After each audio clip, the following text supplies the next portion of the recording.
Melihat masa lalu itu juga penting, tapi untuk pengingat sebagai guru, karena sesuatu yang sudah kita lakukan itulah guru yang paling berharga, teman-teman. Assalamualaikum warahmatullahi wabarakatuh. Teman-teman dimanapun kalian berada, apapun keadaan kalian, terima kasih sudah mampir di channel Kang Ito. Video yang membahas motivasi, video yang membahas kesuksesan, untuk solusi bagaimana menyelesaikan hutang, bagaimana supaya cepat sukses. Ikuti terus video saya, teman-teman. Di video ini saya ingin membahas tentang pola pikir, tapi lebih spesifik lagi, yaitu adalah pola pikir yang akan menghambat kesuksesanmu. Pola pikir yang akan menghambat kesuksesan kita. Jadi, pola pikir yang akan saya sebutkan ini, mohon segera diperbaiki jika teman-teman masih punya pola pikir yang akan saya sebutkan ini. Yang pertama adalah rasa khawatir yang berlebihan. Jika teman-teman ingin memulai sebuah usaha, lalu teman-teman itu khawatir, bagaimana ini usaha saya? Apakah nantinya akan maju? Bagaimanakah usaha saya? Apakah nantinya akan berkembang? Apakah yang saya jual ini bisa laku? Takut gagal, takut banyak musuh, karena usaha yang akan kita jalankan ini sudah banyak. Nah, ini teman-teman, rasa kekhawatiran itu boleh, tapi kalau bisa ya dinetralisir. Karena apa? Sebenarnya kekhawatiran yang kita takutkan itu hanya akan terjadi itu lebih kurang itu 25%. Sekitar 70% lebih itu tidak akan terjadi, teman-teman. Jadi lakukanlah apa yang sudah kita putuskan. Kita umpamanya sudah memutuskan saya membuka usaha B di lokasi C, maka cepatlah lakukan, teman-teman. Kita itu jangan khawatir nantinya tidak laku, nantinya tidak berjalan, tapi khawatirlah kalau hari esok akan sama seperti hari ini.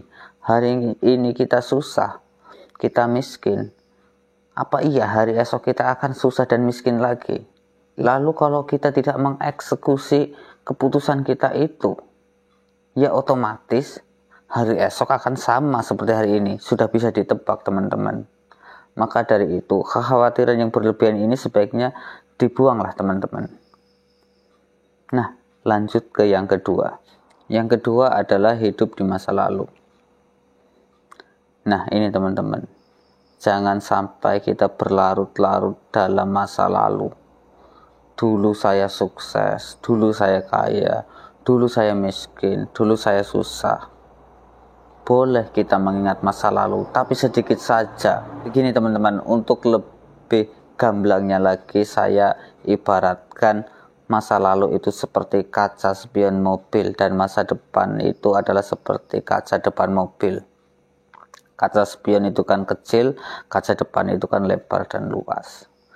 Masa lalu itu kecil, masa depan itu luas. Jika kita melihat hanya kaca spion saja, yaitu masa lalu, maka kita akan nabrak, teman-teman. Kita tidak bisa hidup di masa lalu. Kita tidak bisa hanya melihat masa lalu, itu kan masa lalu. Yang ada adalah perubahan. Bagaimana kita ke depannya supaya lebih maju. Nah, kalau kita hanya melihat kaca depan mobil saja, tanpa sesekali melihat kaca spion, maka kita tidak akan tahu siapa yang akan menyalip kita.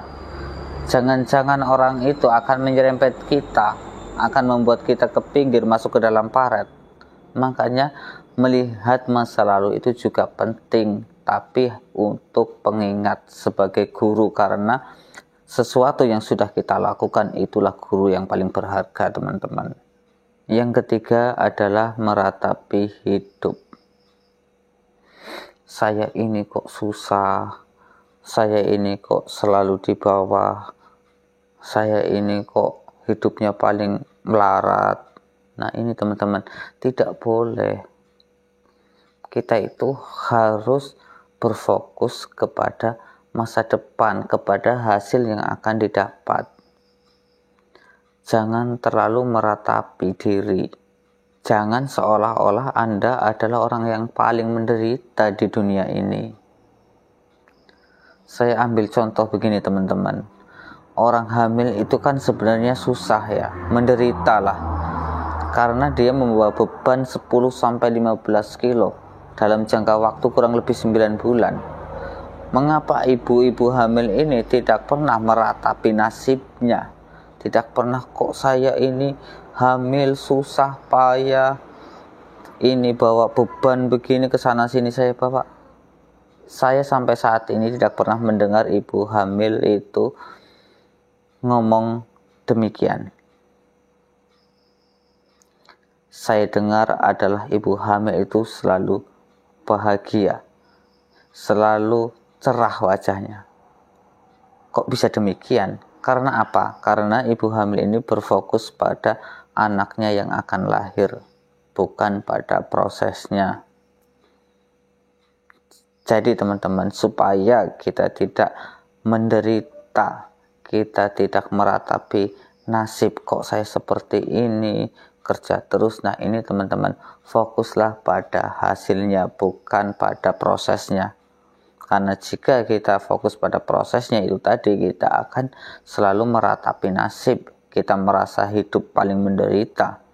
Tapi jika kita fokus pada hasilnya, saya beri contoh begini. Kalau zaman dulu kan orang-orang kerja mencangkul di ladang. Itu kan kalau lagi panas itu teriknya bukan main. Kalau lagi hujan ya dinginnya bukan main. Terus mencangkul, terus bekerja.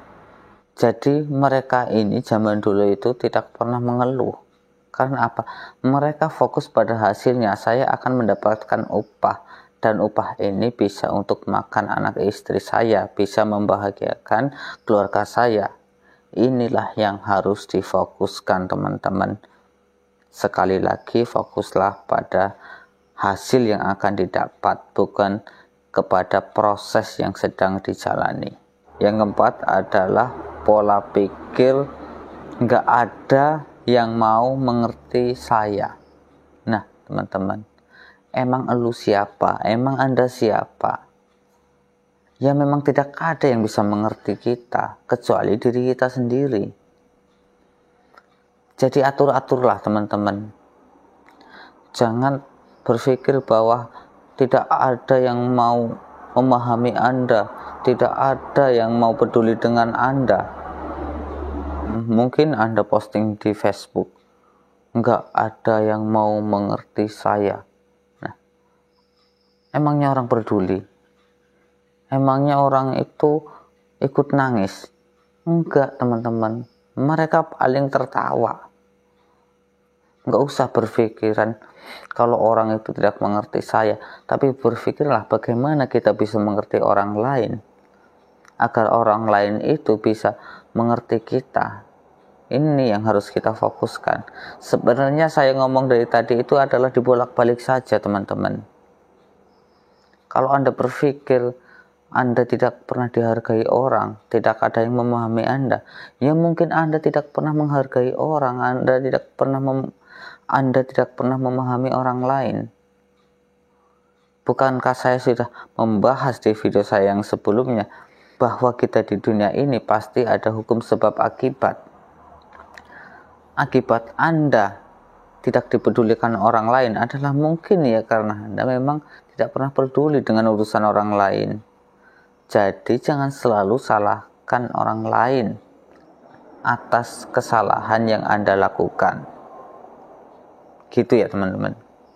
Yang kelima adalah selalu menunda segala sesuatu. Ketika kita sudah mengambil keputusan, segeralah dieksekusi teman-teman. Misalnya kita akan membuka sebuah usaha, maka segeralah usaha itu dibuka teman-teman. Jangan menunggu. Nggak usah nunggu hari yang tepat, nggak usah menunggu-nunggu apa yang tidak seharusnya ditunggu. Karena apa teman-teman? Ini kaitannya ya dengan malas juga. Mungkin kaitannya juga dengan rasa enggan. Inilah makanya kita di Islam itu diajarkan sholat 5 waktu itu ya tepat waktu. Karena apa teman-teman? Alladzina an sholatihim sahun.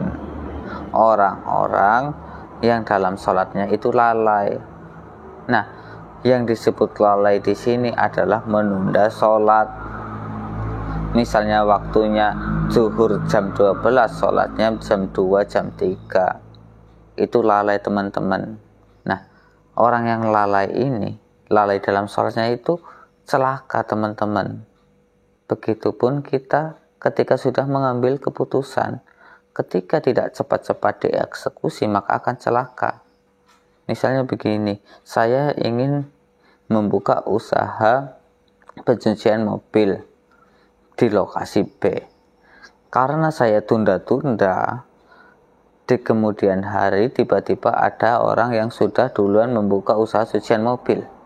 Nah, inilah yang dimaksud arti celaka teman-teman. Jadi keduluan orang, harusnya kita yang menjadi pertama di situ, akhirnya mungkin jadi yang kedua, ketiga. Nah, sedangkan yang disebut juara adalah yang pertama. Nah itu teman-teman, ya kurang lebihnya seperti itulah. Jadi kita itu jangan menunda-nunda, karena menunda-nunda ini adalah kelalaian, dan orang lalai ya biasanya akan celaka, akan kurang beruntung lah teman-teman, begitu kurang lebihnya. Ya mungkin itu saja yang dapat saya sampaikan di video ini ya teman-teman. Itulah saya dengan segala kekurangan saya. Saya bukanlah orang yang cerdas dan pintar, saya hanyalah seorang biasa saja yang ingin membagikan pengalaman saya berdasarkan apa yang pernah saya alami, berdasarkan apa yang ada dalam pikiran saya ya teman-teman. Terima kasih karena sudah menyaksikan. Teman-teman yang belum subscribe, monggo subscribe, like video saya, komen-komen juga, dan di-share ke media sosial teman-teman semua jika video ini bermanfaat. Terima kasih. Wassalamualaikum warahmatullahi wabarakatuh. Yeah, came at 17.